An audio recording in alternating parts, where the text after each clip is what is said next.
Ada pertanyaan, Fadhil? Bagaimana kalau kita membicarakan keburukan saudara kita kepada yang lain dengan maksud agar saudara yang lain tidak tertipu oleh saudara yang pertama tadi? Ini tentu hal seperti ini perlu diperinci. Ingat, kalau kita bicara dalam Islam, satu perkara yang asalnya haram, maka ini harusnya menjadikan kita berhati-hati. Sampai pun kita menganggap itu ada maslahatnya mungkin. Pertama dilihat, ini berhubungan dengan perkara apa? Perkara agama atau perkara akhlak biasa? Kalau itu perkara agama, jelas. Kalau dia adalah seorang tokoh yang mengajak kepada bid'ah atau mudah memperdaya manusia dengan bid'ahnya, kita bicarakan. Sampaikan terang-terangan tentang keadaan bid'ahnya kepada orang yang kita khawatirkan tertipu dengannya. Kalau ini masalah-masalah yang berhubungan dengan akhlak, tingkah laku, harusnya kalau kita mengetahui keburukan saudara kita itu, kita nasihati dia dulu. Kita berusaha segera menasihatinya atau mengingatkannya akan keburukannya tersebut dan sesuai dengan kemampuan kita.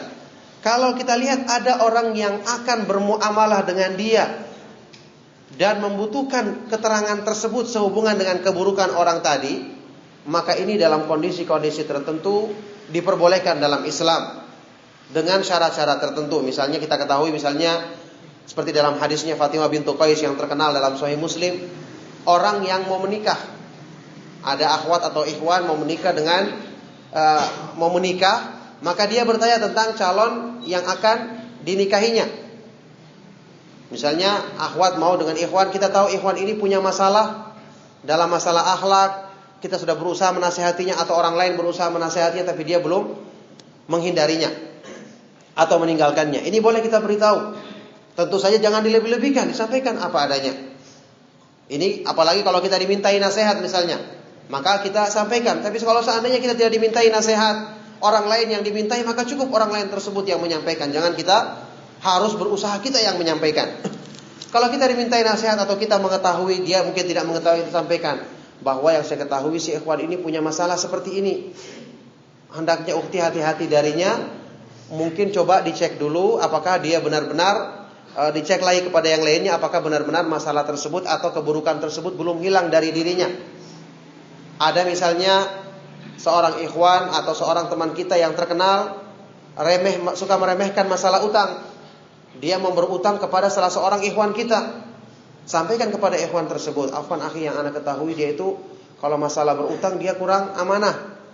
Tapi mungkin sekarang sudah berubah. Makanya antum hati-hati saja. Minimal supaya saudara kita ini hati-hati. Tapi jangan kita lebih-lebihkan dari keterangan yang seadanya. Lebih bagus kalau kita mengetahui hal ini sebelum kita sebarkan atau kita sampaikan ke orang lain, kita nasihati perbuatannya tersebut. Jadi ini mendatangkan kemaslahatan bagi dia, mungkin dengan itu dia akan merubah perbuatan buruknya. Nah, kalau untuk tujuan-tujuan seperti ini, seperti juga misalnya kalau di pengadilan kita mengadukan orang yang berbuat zalim, ya ini diperbolehkan karena ada udzur-udzur syar'i seperti yang diterangkan Imam Nawawi dalam kitab Riyadhus Shalihin tentang apa ini mayubahu minal ghibah. Ghibah-ghibah yang diperbolehkan ini pun jelas ya, karena hukum asalnya itu haram. Ada beberapa pengecualian, berarti ini perkara yang harus kita hati-hati karena ada hukum asalnya. Kecuali ada udzur-udzur atau hajat-hajat tertentu yang menjadikan hal ini diperbolehkan. Nah,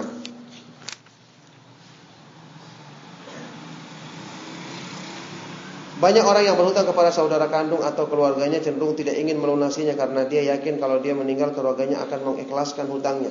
Ini termasuk sikap meremehkan perbuatan dosa.